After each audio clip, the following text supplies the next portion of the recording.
Most of y'all are aware of the horrible and disgusting sermon that Wood County District Attorney Angela Albers did at his house ministries in Winsboro last Sunday,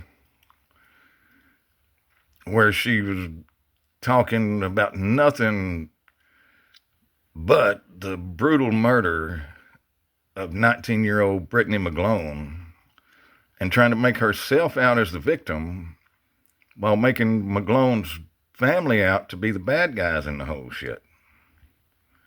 We all saw it, and we all agree that it was disgusting and shameful, and our hearts go out to the McGlone family for even being put through that unnecessary bullshit by Albers. But we haven't really discussed how dishonest and misleading Angela was being to that congregation that she was standing in front of. And let's look at some of that now. Right here, Angela is comparing building a case to building a house, which ain't really comparable anyway. But listen to what the fuck she says, and it's right before she brings up the Brittany McGlone case.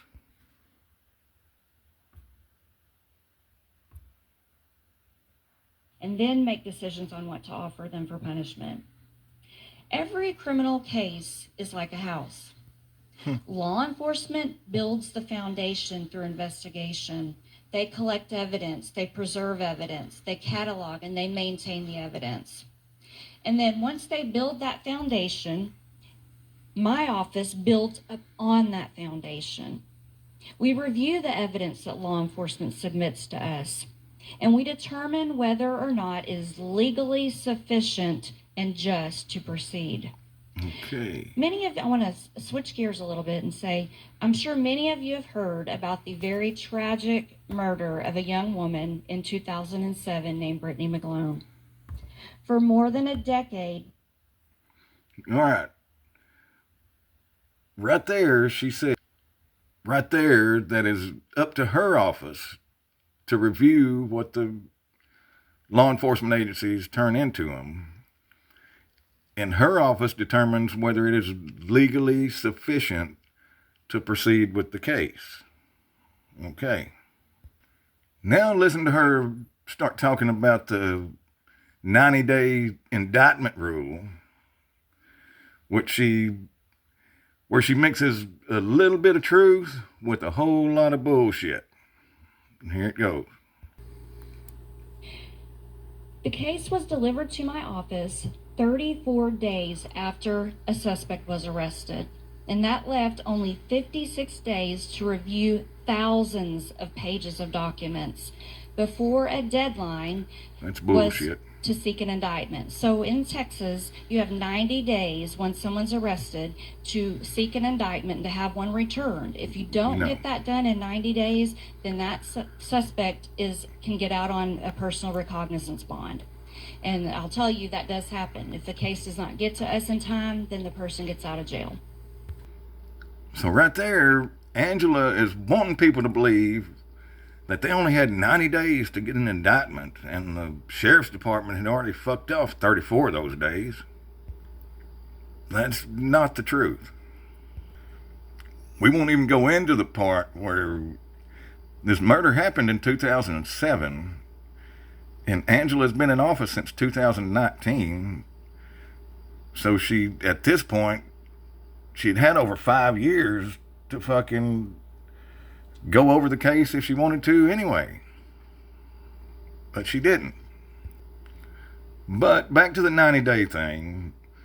The law is that they're not supposed to hold you in jail for more than 90 days without getting an indictment, which everybody knows that Wood County does not go by that law at all.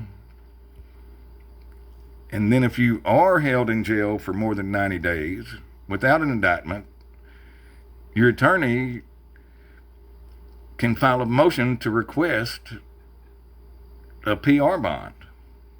It don't mean that the judge is going to grant it, and I guarantee you fucking McCampbell wasn't going to grant one here,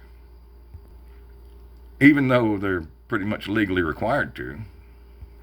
But then she went on to blame the fucking sheriff's department for her ineptitude even more.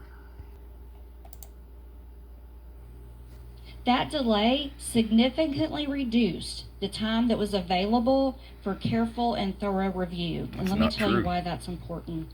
We get taken about 700 cases a year, and there are only 6 prosecutors, including myself, and I do carry a caseload.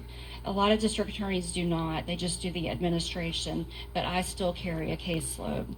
And so that, with all the other cases we had, I had to put all those aside and focus solely on that case for 56 days. And because of the volume of that case, I enlisted one of my assistant prosecutors, a young man named Logan Sawyer, who is 31 years old, a graduate of tech, and very astute at technology. So Logan and I split the documents up, we split the case up, and we worked from start time to finish time every day on that case for about 56 days.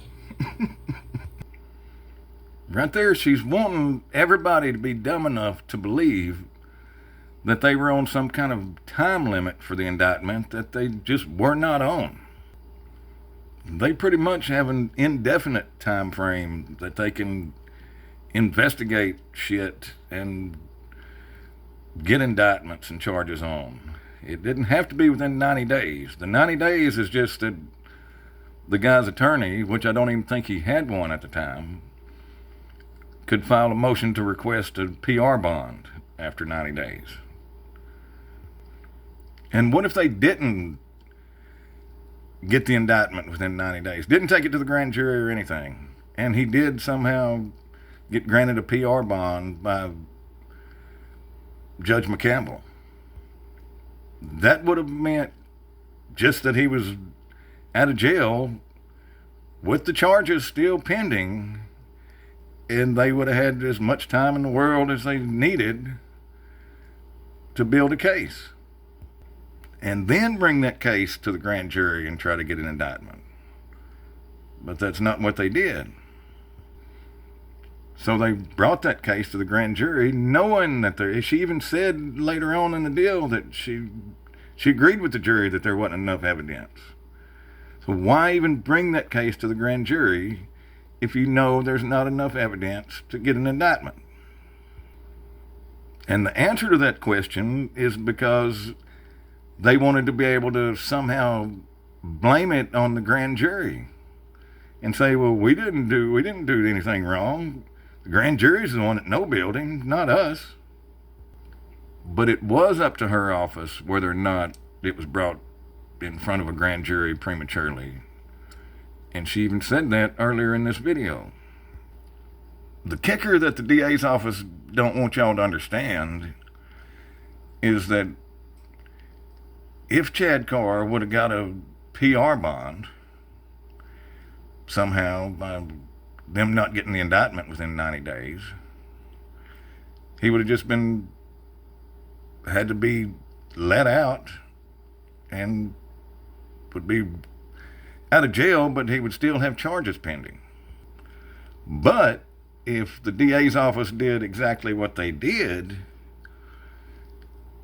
and took a case to the grand jury, which they knew wouldn't get fucking indicted, when they can get an indictment from the grand jury on anything. They told the grand jury that they didn't think that there was enough evidence for an indictment. But since they did what they did, the man still got out of jail, just like he would have with a PR bond. Only now, there's no charges. There's no investigation they can do. There's no indictment for them to bring. And that's the reason why they did it.